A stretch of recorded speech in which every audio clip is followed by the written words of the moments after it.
श्री गुरुवे नमः। ऐंकार हिंकार रहस्ययुक्तो श्रृंगार गूढ़ार्थ महाविभूत्य ओंकार मर्मः प्रतिबोधिकाभ्यां नमो नमः श्री गुरुपादुकाभ्यां। ओम शांति शांति शांति। प्रणाम भगवान। श्वेता श्वेत्रोपनिषद स्वामी श्री अखंडानंद सरस्वती जी महाराज का दिव्य ग्रंथ, जिसमें भगवान हमारा 42वां प्रवचन चल रहा है। मायोपाधिक ईश्वर की जगत कारणता, अध्याय 4 का मंत्र नंबर 1 से लेकर 15 तक की व्याख्या इस अध्याय में दे रहे हैं स्वामी जी। तो पेज नंबर 583 से आगे लेते हुए, जिसमें भगवान पिछले सत्संग में हमारे स्वामी जी द्विपाद और चतुष्पाद का जो है निरूपण कर रहे हैं, बहुत सुंदर। इसी को आगे लेते हुए, ईशे अस्या द्विपद चतुष्पदः, जितने द्विपाद हैं और जितने चतुष्पाद हैं उन सब का ईश्वर है ब्रह्म।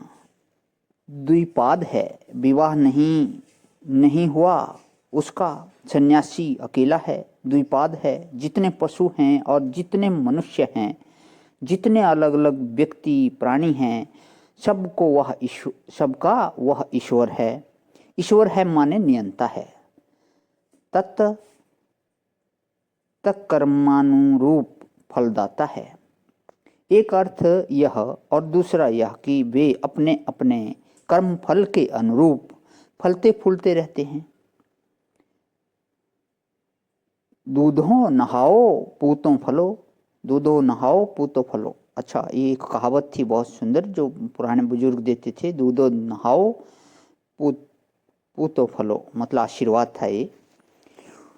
उसका आशीर्वाद है सबके लिए। हम लोगों के यहाँ जब कोई आके प्रणाम करती है ना, तो जो बड़ी बूढ़ी स्त्रियां होती हैं वे यही आशीर्वाद देती हैं कि दूधो नहाओ पूतो फलो, तुम दूध से तो नहाओ और खूब पुत्र रूप फल मिले तुमको।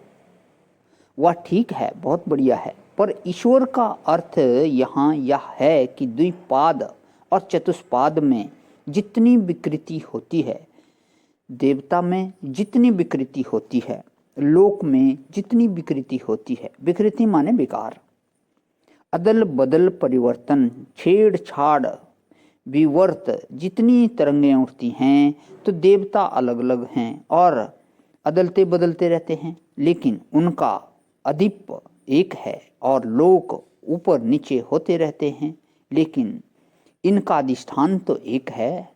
और ये द्विपाद और चतुष्पाद जो हैं ये अदलते बदलते रहते हैं, लेकिन उनमें जो ईश्वर है वह इनके अदलने बदलने से अदलता बदलता नहीं, एक रस है। द्विपाद चतुष्पाद के जन्म मरण से और फलने फूलने से उसका कोई संबंध नहीं है।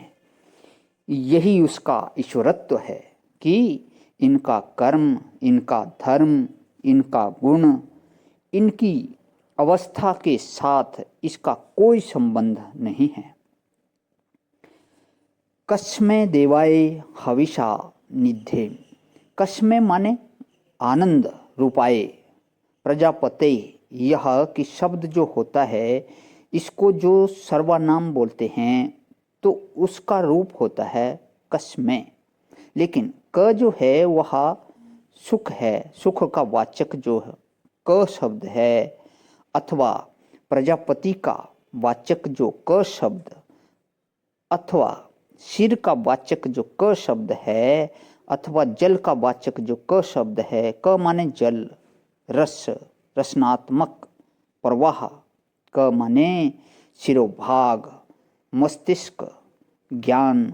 और क माने ब्रह्म, क माने प्रजापति, क माने सुख, क माने कम ब्रह्म, खम ब्रह्म। उसके लिए संस्कृत में लौकिक व्याकरण में काय बनता है काय देवाय हविषा विद्धेम, यहाँ कसमय है। आज यही विराम करता हूँ भगवान, इससे आगे का कर लेता हूँ। ओम शांति शांति शांति। प्रणाम भगवान।